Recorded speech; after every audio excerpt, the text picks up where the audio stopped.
we're going to Makati. Mababa pala dito.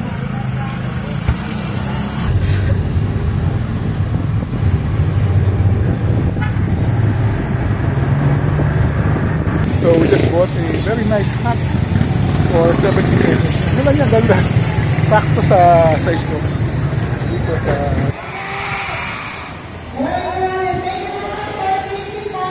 Ganda naman ang...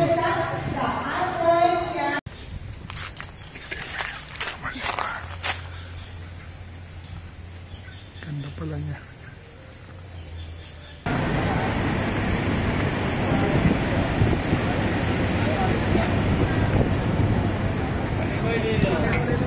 Hello mga kasenyor, today we are leaving Kalibo and we will be exploring the northern municipalities of Baclan. So bibisitahin natin ang mga bayan ng Malaco, Ibay at marami pang iba to experience and explore their heritage, cultural and historical attractions.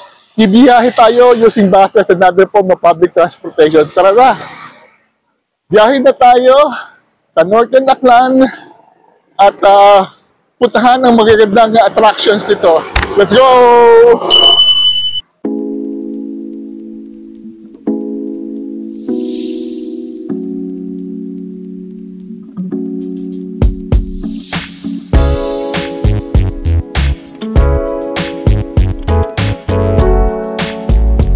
So we just check out sa ating hotel, RP Breakfast. It's a very good hotel, I think. Very good accommodation at saka hindi masyadong mahal. So now we're going to the local jeepney and bus terminal. So doon tayo sasakay ng ating papunta sa ating next destination, which is Makati. So there's actually a small central terminal for jeepneys at saka minibuses dito sa Kalibo. Hindi alam na marami to kalimitan. They just use Ceres dahil very convenient, but for those towns na nasa loob na interior at saka some towns near Kalibo, may terminal for jeepneys. Ito yung ginagawa at sinasakyan ng mga locals. Doon tayo pupuntahin na sasakyan natin papuntang Makoto.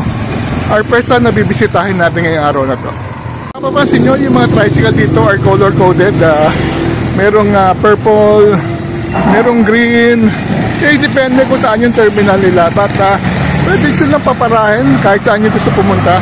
And very convenient dito dahil flat rate na 15 pesos lang. Hindi nyo kailangan makipag-negotiate. Ang mabait ng mga tricycle driver dito at saka dadalhin kayo talaga sa mga lugar na gusto nyo puntahan. Ito na yung terminal ng bus. Meron Tangalan, Makoto, Malinaw, iba-ibang klase. So hanapin natin ang papunta Makoto. So normally mga jeepneys lang dito at saka mga multicabs. Dito sa Ibahay. Pupuntahan din natin yan mamaya. May mga minibuses, madalag at meron diretsyon Kalibo.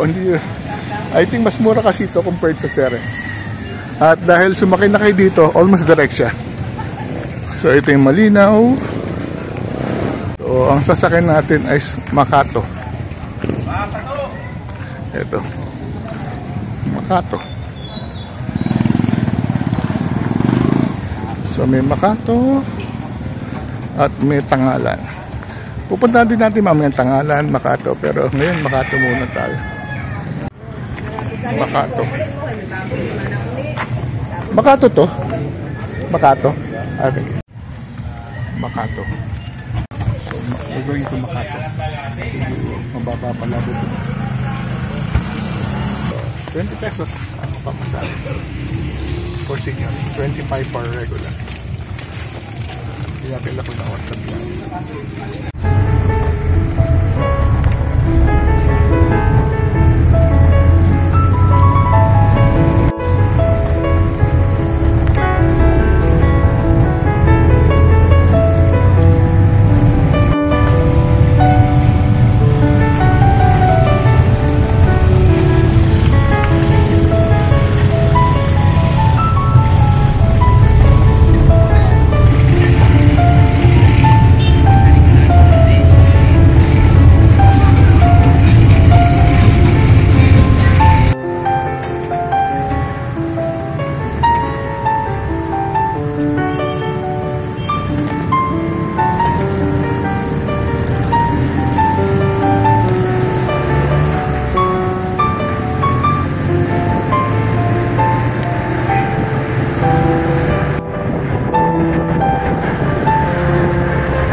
magsimula muna tayo. So, diretso tayo muna simba.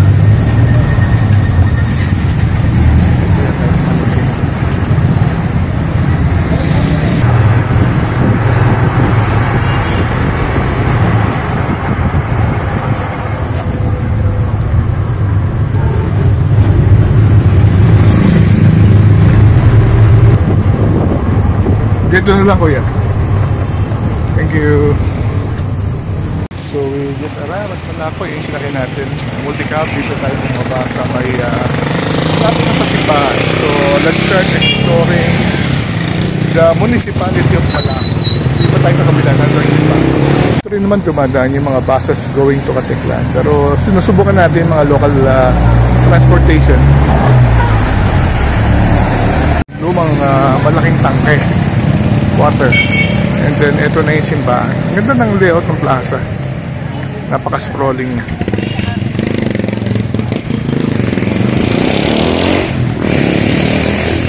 Pero itong bayan, laki pala ng simbahan ito.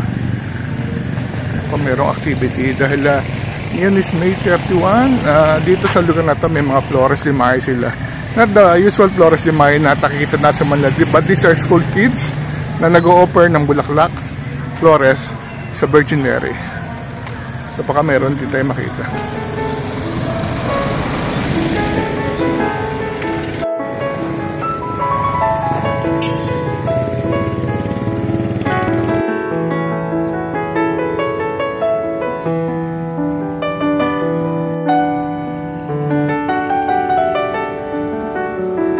Dito sa mga simbahan sa Aklan, the Santo Niño lagi nasa ibabaw.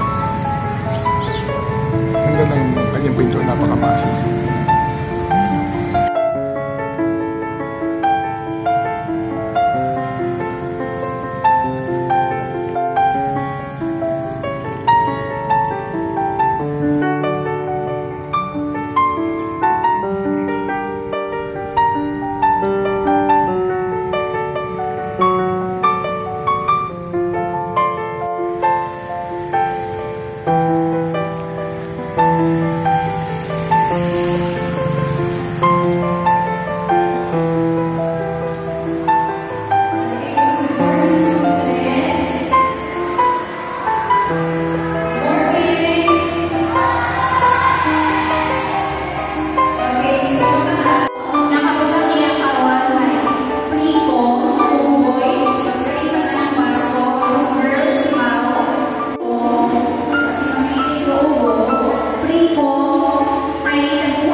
Church compound.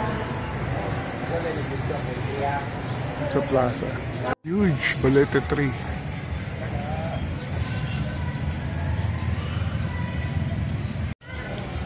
Ito yung park dito sa Makato. Rizal Monument.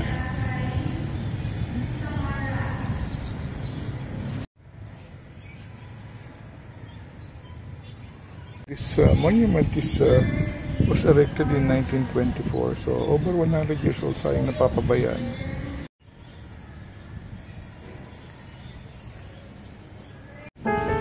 Yung monument dito.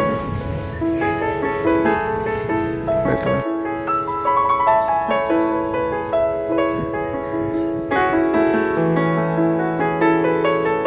Ito naman ang memorial, wala naman. Ito na pasal.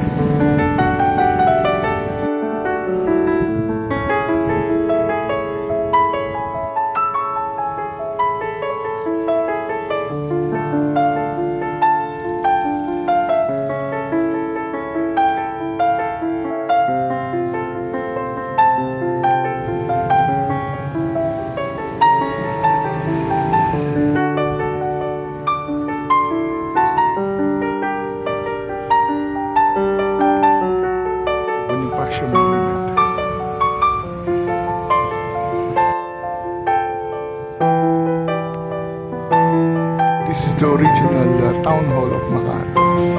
Wala na silang bago.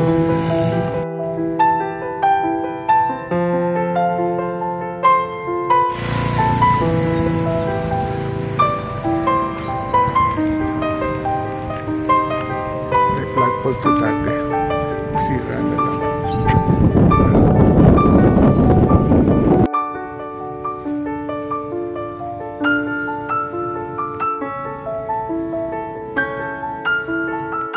Sa taas.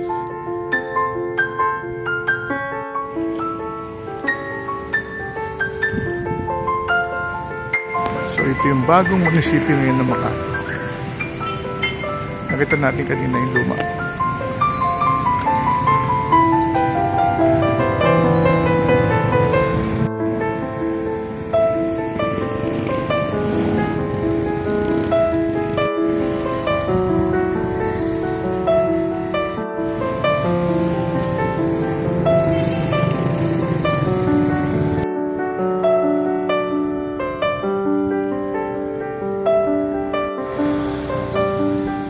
Kalsada lang siya. Ito yung provincial road. Umiikot lang dito yung mga sasakyan. Ito tayo. Kaya papunta ng Kalibo yan.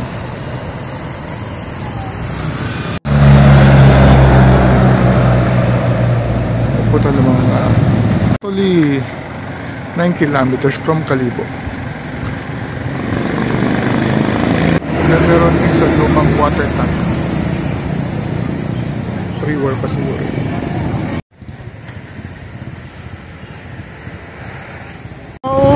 Tawid tayo ng tulay at punta tayo sa palengke ng Makato.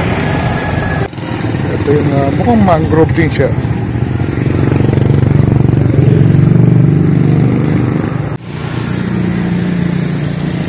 Ito pinakapalengke na to.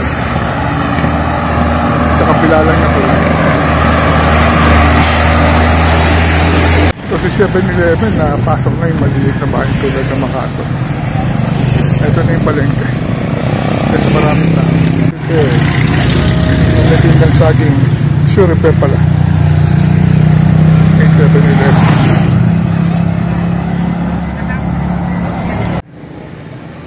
This is the local market.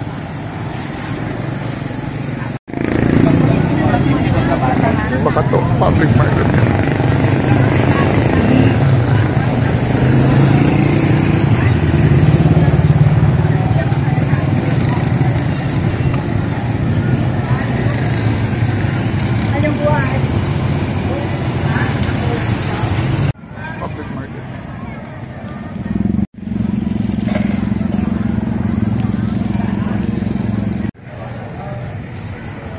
Anong pwede natin kainin?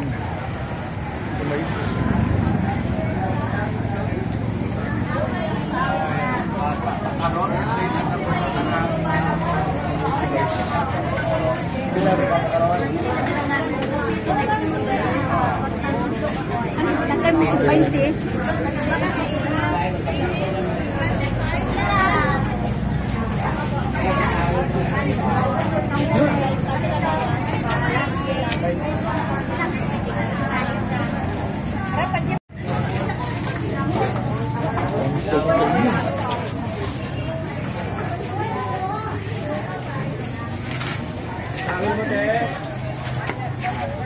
Mahal mga kina. 50 pesos lang isa. Mura.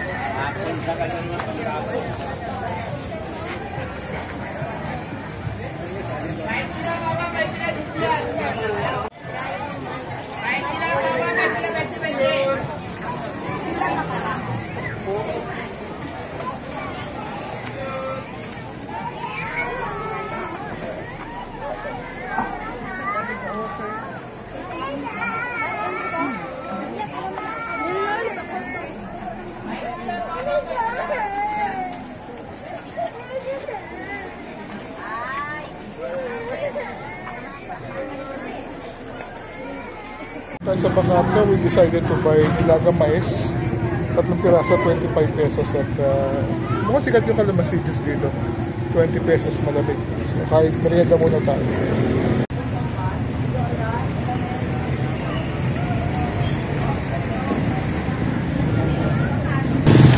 So nakapagmerienda na tayo ng mais at saka kalamansi juice dito sa may palengke ng Magato. Ngayon, nahanap naman tayo ng jeep papuntang Tangalan. Ako, meron dito. May nakita ko kanina. Diretso ng Katinglan. So yun ang hanapin natin. Gawa dito? Oo, gawa niyan.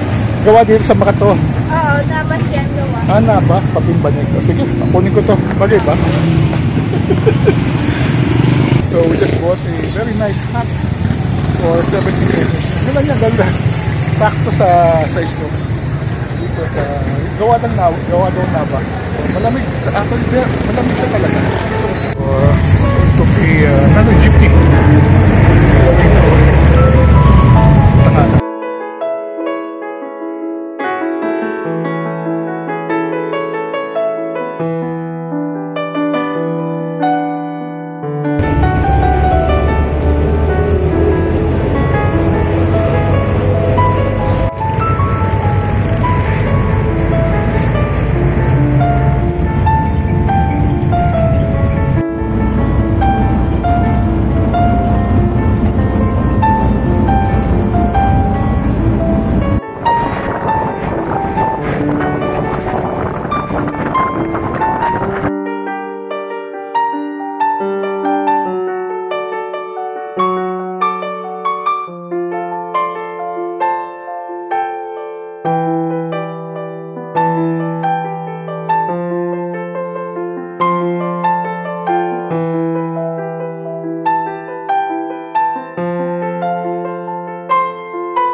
So, now here in Tangalan, ang sabi sa atin doon sa Museo Cardinal, this is the oldest church in the province of Baclaran. So, tingnan natin, grabe siya katanda.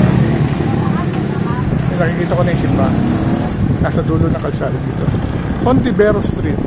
So, ang ginagawa natin is we're trying to simulate yung original way of visiting Boracay using the jeep. Dati no, kasi wala namang aeroplano, wala namang bus going to Katiklan. So you have to get off sa may Kalibo by air or sa may Dumaguete Port sa may New Washington, and then take the jeepney all the way to Boracay. Ang ginagawa natin ngayon would be nagbabayan-bayan tayo using the traditional jeepney. Hopefully makarating tayo sa Katiklan bago magabi. The end of this street actually is the church of Tangalan. So nakikita na natin sa bandang dulo. Ganda ng mga ano dito, mga bayan. Napakaganda ng layout. Mga bahay, oh. Pero wala na dito yung mga may-ari niyan.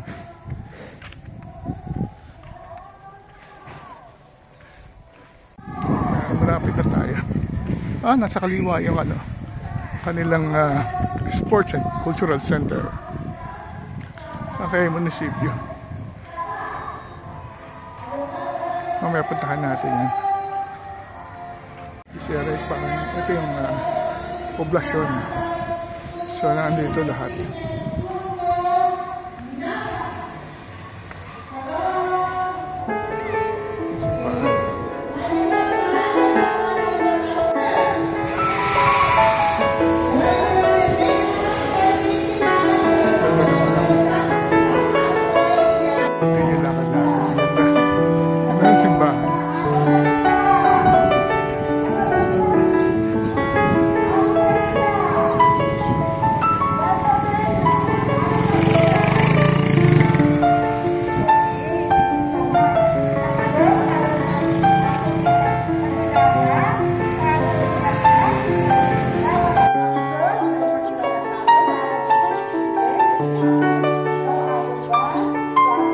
Thomasin Church. Ganun ang design.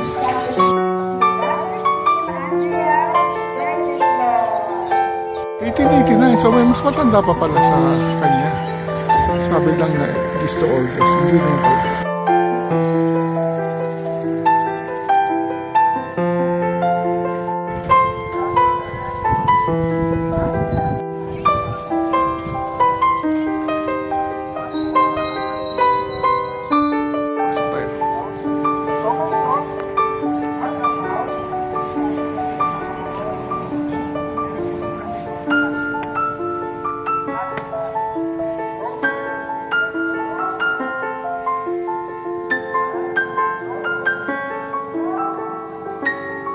Medyo bago na yung interior.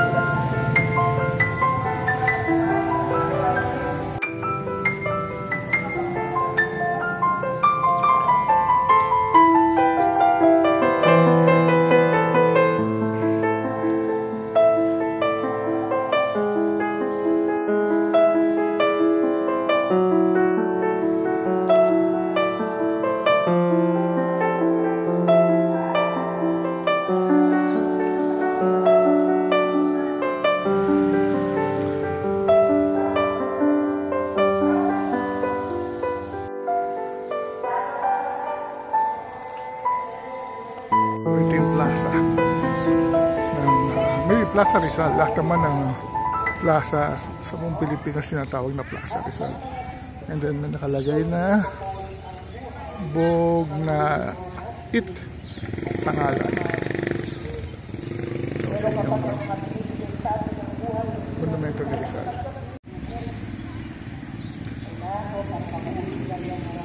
Malapit dito tiyata ang kanilang munisipyo o town hall.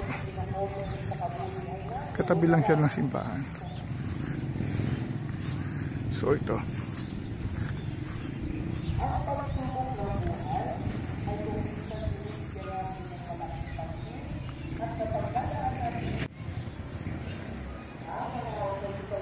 Welcome to Tangalan. Sarap na munisipyo.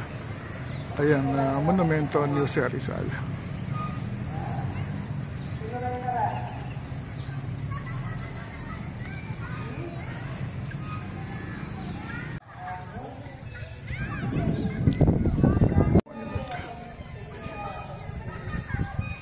Right side ng monumento, nandito lang kanilang Sports and Cultural Center.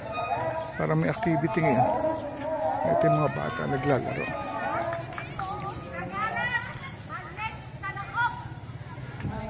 Ay, nagalit ang teacher. Pinababalik sa loob yung may activity tapos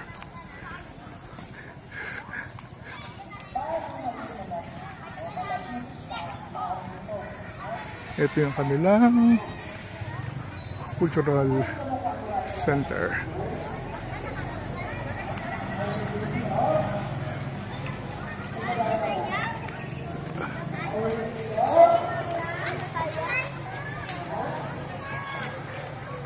Ikitin na siopaw. Native siopaw. Ano kaya ito?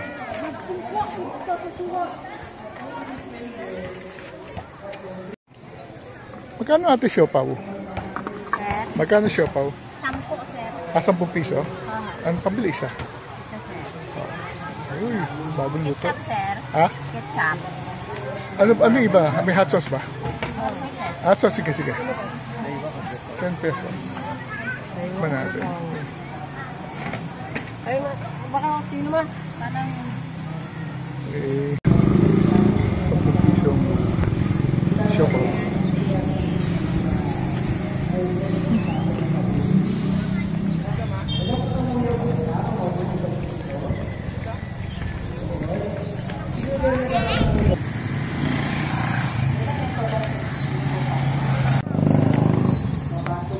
Magkano kuya? 10, 15, 20. 20 pesos pabili. Kanya mais?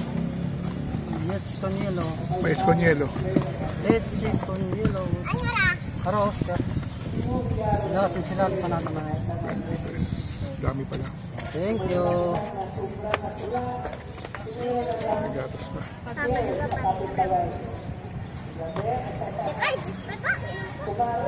This is called mais con hielo. So we ordered this mais con hielo. Open natin.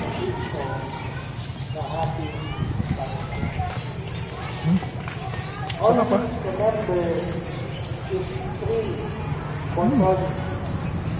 Talagang fish. May gatas pa sa pan. Our next destination, Ibahay. According dito nakalagay, it's 15 kilometers. Ibahay. Dito tayo sa waiting shed. And then doon papunta ng ano yan, Katiklan. 44 kilometers pa tayo. So, waiting for the jeep to Ibahay. Tingnan natin. Siguro naman may dadaan naman ano. May dadaan jeep dito. Sana.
Ito yung sinakay natin jeep. Biyahe nga niya, Katiklan pa. Pag bumaba na tayo dito sa Ibahay, dito mismo sa Mepole. Tayo muna tayo. Ito ay stasyon. Pumuna tayo.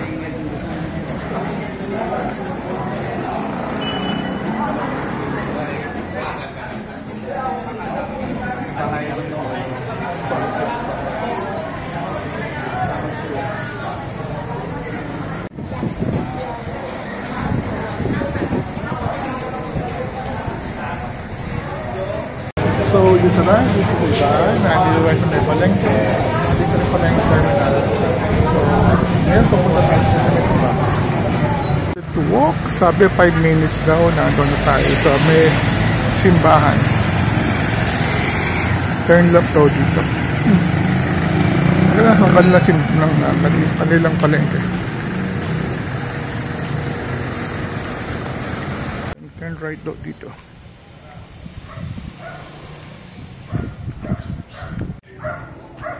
ayos lang store. Pero diretso siguro sa simbahan to. May mga lumang bahay din. Kasi itong isang bahay na ito sayang. Nasira na. Kaya sa likod niya ada yung old house na may maganda.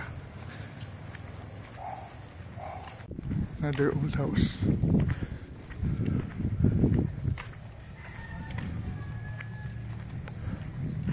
Malapit na siguro tayo. Malapit na tayo sa simbahan. Sa likod tayo ng simbahan.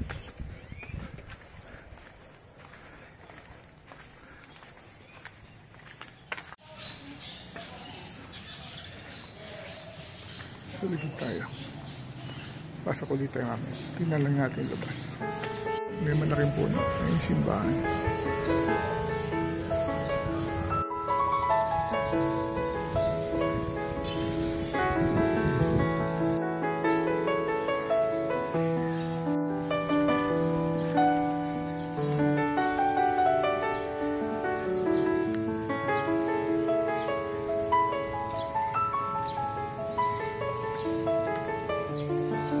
Welcome to the Church of Ibahay.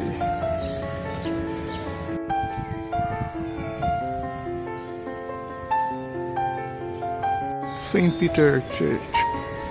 Nasa kanan yung kanyang rectory or kumbento. Pasok tayo.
Mystica.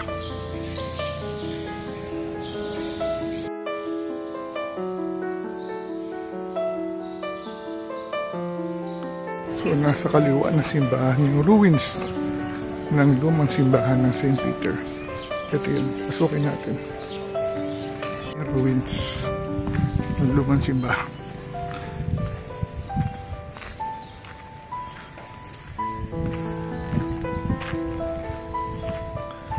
Gawa sila ng chapel, ng grotto. Pero yan yung lumang simbahan ng St. Peter. Ganda siguro ito dati.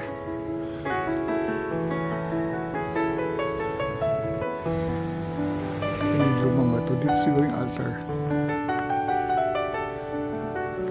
Gandang pala karoon pa.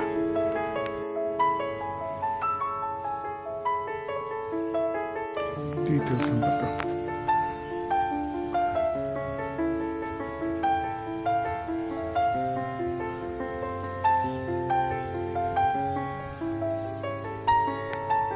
Halibut coral stage. Kali sa tabing dagat. Sa tabing dagat naman ang Ibahay.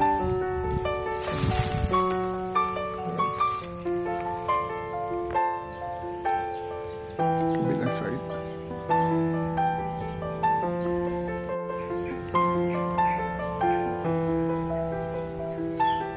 Malamang itong bato nito ay galing sa right side ng window na yan.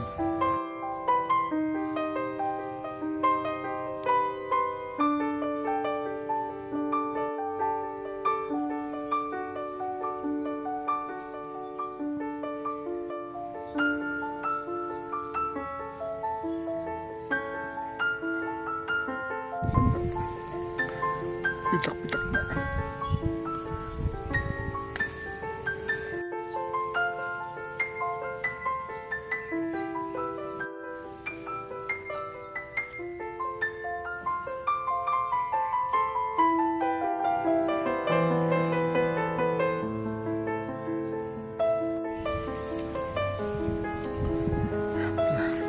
Ito pala dito.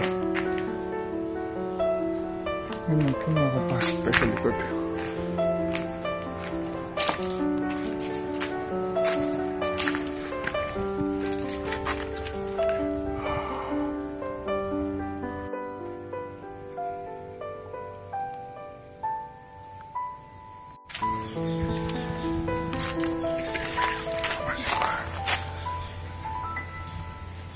Ganda pala niya.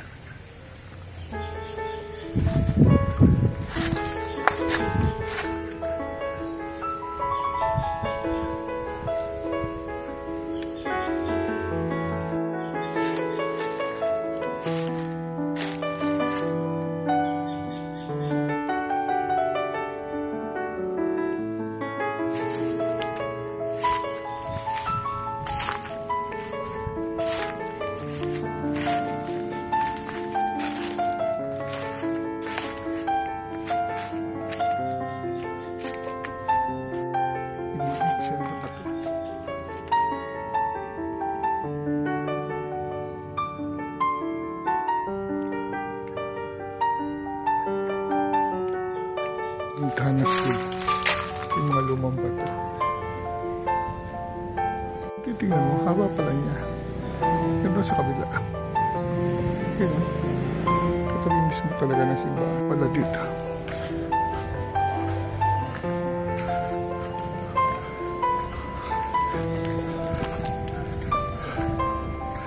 Ito yung likod.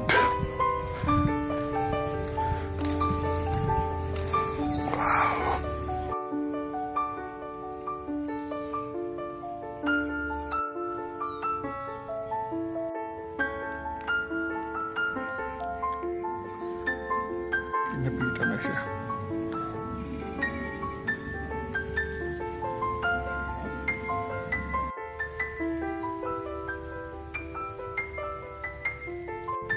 This is the old ruin. This is probably the entrance, and like most Spanish era layouts, nasa harap niya ang munisipyo. Ito siya. May malaking puno. Siguro witness na to sa napakaraming pangyayari sa bayan ng Ibahay. And then sa right side merong Rizal Monument. Tingnan natin. Hindi na tayo pupunta sa munisipyo, medyo malayo na. Right side naman ng simbahan ang rectory o kumbento. Ito sa yung ruins nasa kalimang side na ng simbahan. Unusual Rizal Monument dahil nakaupo siya. This will probably be around 1930s. Rizal sitting down.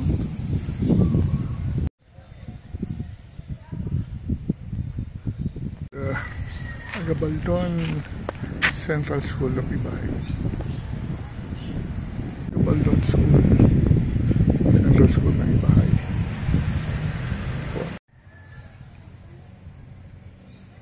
Same layout. Lumang mansion dito sa may tapat ng school.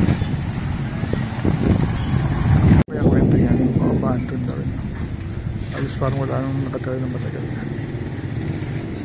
I'm glad na finally nakapunta tayo dito sa loob ng Ibahay. Matagal na natin itong dinadaanan at talagang gusto natin makita kung ano ba meron.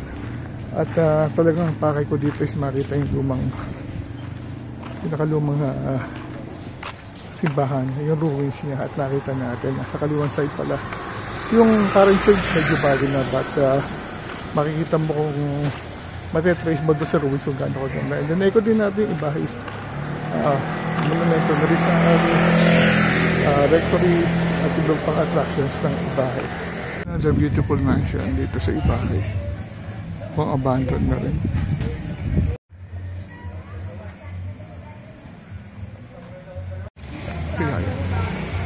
Sayang, ang ganda. Ang ganda pa ng balkonahe. Beautiful 1934 entrance of Ibahay Market. Buti na preserve pa nila.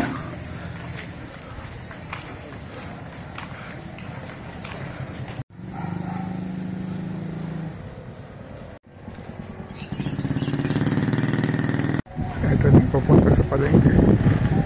So, same location pa rin.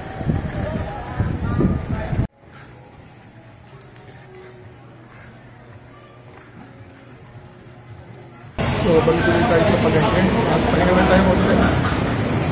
Pahinga break and then punta na tayo ng Katiklan.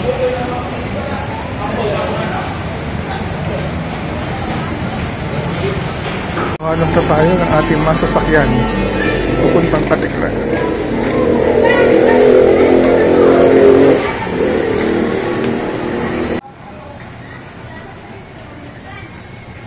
Is going to Libertad, Pandan, Antique na. So, marami palang biyahe dito na pwede mo sakyan. Hindi lang confined sa Katiklan. So, ang plano natin is to complete our trip using jeepney. Naghintay tayo for more than 1 hour doon sa may bahay. Kung walang dumadaan.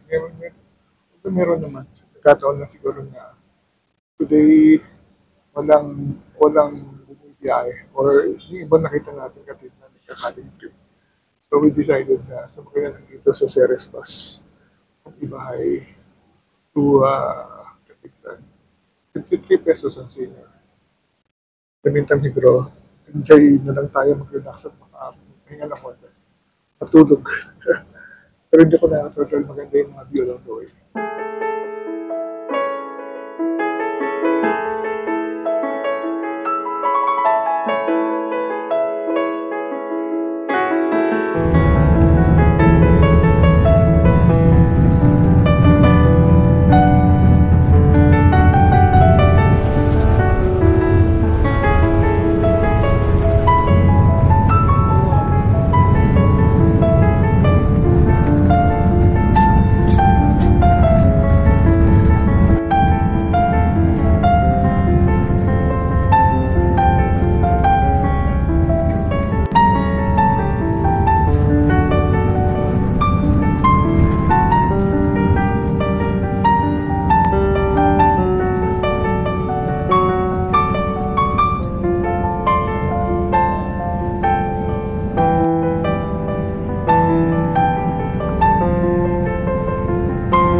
Hello mga senyor, finally nandito na tayo sa Boracay and I guess I have to end my Kalibo to Katiklan by jeepney. So I'm glad na ginawa natin ito dahil we realized na buo pa pala yung jeepney route mula Kalibo papuntang Katiklan. Ito yung nakagawian ng mga 1970s, 80s dahil ito lang yung paraan to travel to Boracay. So baba kayo ng Dumaguete Port sa New Washington or lumipad kayo sa Kalibo from Manila and then from there mag-jeep na kayo all the way to Katiglan. Mahabang biyahe ito dati nung araw, mga 3 to 4 hours. Lubak-lubak pa talaga yung kalsada nung araw at naranasan natin yan during the early 90s nung first time natin pumunta sa Boracay.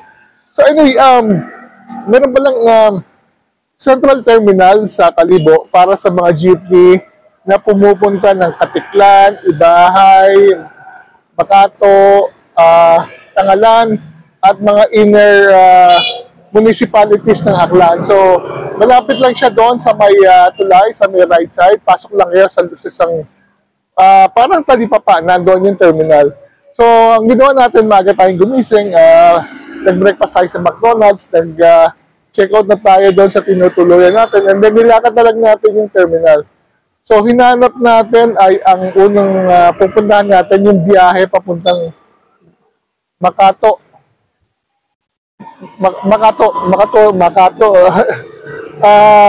Meron naman jeepney at nakaparada na siya doon at nakasakay tayo. Medyo maliit nga lang, multicab at medyo sayad ang ulo natin. But just the same, I'm very happy na sinubukan natin ito. Yung gagawin kasi natin sa putol-putol na biyahe sa the straight na biyahe from Kalibo to Katiglan. So, 20 pesos lang ang pamasahe, mga 10 kilometers. O, dumating tayo ng Makato after mga about 20 minutes.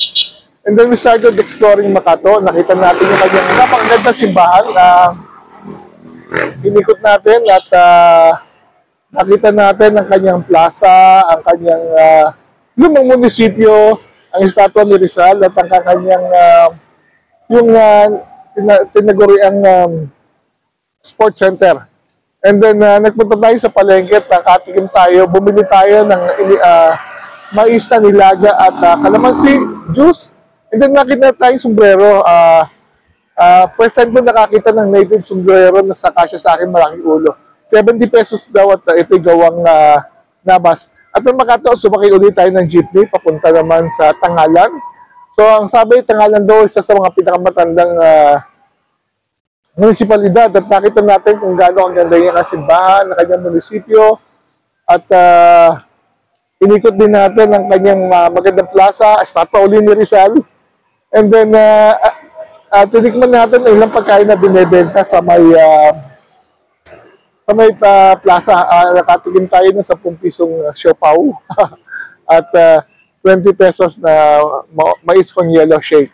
So pang Makato, sumakay tayo na another jeepney, 30 pesos naman going to Ibahay. Medyo natagal lang yung paghintay natin. But finally nakarating tayo ng Ibahay. Mula doon sa palengke kung saan tumitigil ang bus, nilakad lang natin yung simbahan ni St. Peter. Medyo bago yung simbahan at nakita naman natin, medyo okay naman. But nagtataka ako, there should be an older church. So hinanap natin. And then fortunately, nakita natin doon sa left side yung lumang simbahan ng Makato. Yung ruins, nasa loob siya ng compound na isang eskwelahan.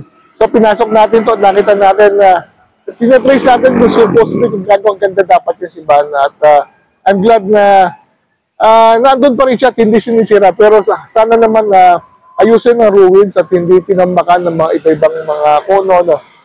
At from Ibahay, we're supposed to take another jeepney. Dahil meron naman talaga jeepney. Unfortunately, isang oras na wala pang dumadang jeep. So we decided to board a Ceres bus, aircon bus, papuntang Katiklan. So, 53 pesos at very comfortable siya.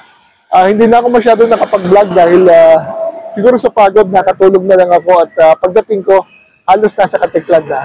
So yan, I'm very happy na nag-commit ulit tayo from Kalibo to Katiklan at tumigil tayo sa mga market ng bayan. Pwede nyo rin yung gawin yan. Actually, pwede na kayong dumaretso ng jeepney mula Kalibo to Katiglan. But maganda na bisitahin nyo yung mga bayan na binisita natin. So maraming salamat sa pagsama sa atin sa ating adventure. Travel while you can until your next vlog. See you soon!